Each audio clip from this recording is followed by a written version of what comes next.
Hello learners, welcome back to the mini-series on Minister of Connection, Preposition.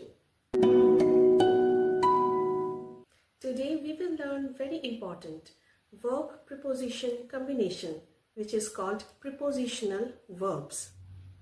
In English, some verbs must be used with a preposition after it, otherwise the sentence will get grammatically wrong. So without any delay, let's get started. So let's understand why prepositions are needed with actions, that is, verb. To understand this, we need to understand first the physical and the conceptual or emotional and mental and communicative actions. Not all actions need prepositions. Verbs like touch, change, move are physical actions.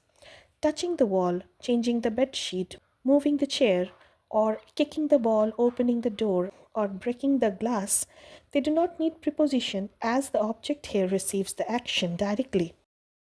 But many actions are not physical. Think, believe, worry, care, talk, speak, listen, which are mental, emotional, communicative, and perpetual actions. They need preposition after them. So we can say that English verbs differ in strength of action, type of action, or whether the action is pointing out or affecting the object.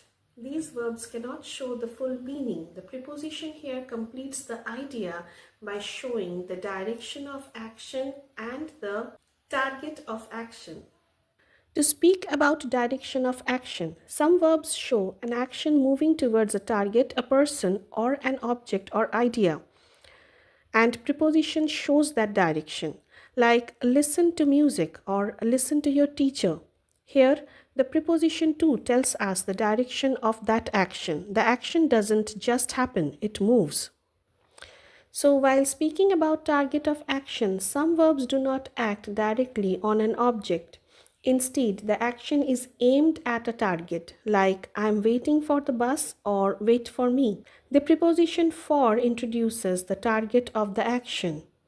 So the main work of the preposition is to show relationship between verb and object, and English has gradually maintained the fixed pattern. We have discussed this fixed pattern of grammatical right or wrong things in our introduction class. Feel free to go back and revise whenever you want.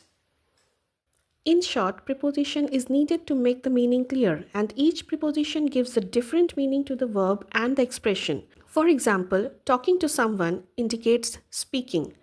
Talking with someone indicates conversation, and talking about something indicates a topic.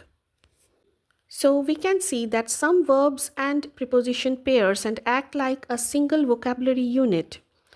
You can get the clear picture of this by the look verb. Look at means see.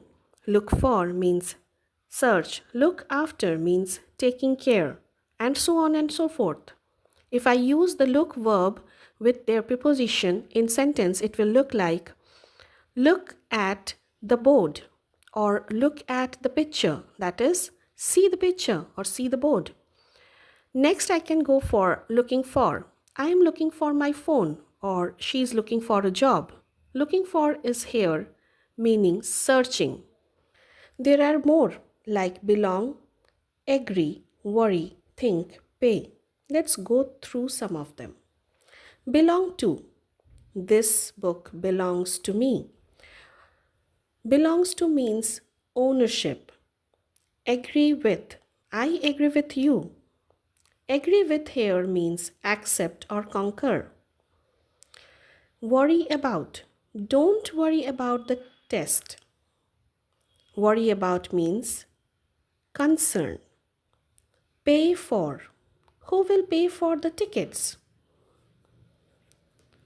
Here, pay for is indicating purchase or cover the expenses.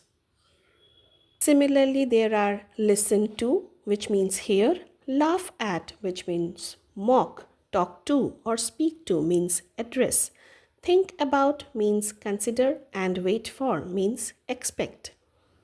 There is a free PDF note in the description box below on this class. You will find some more additional examples and explanation in it, so don't forget to get it. Now let's check our progress. On your screen you will find some questions and fill in the blanks, and we will solve these together. I am looking dash my keys.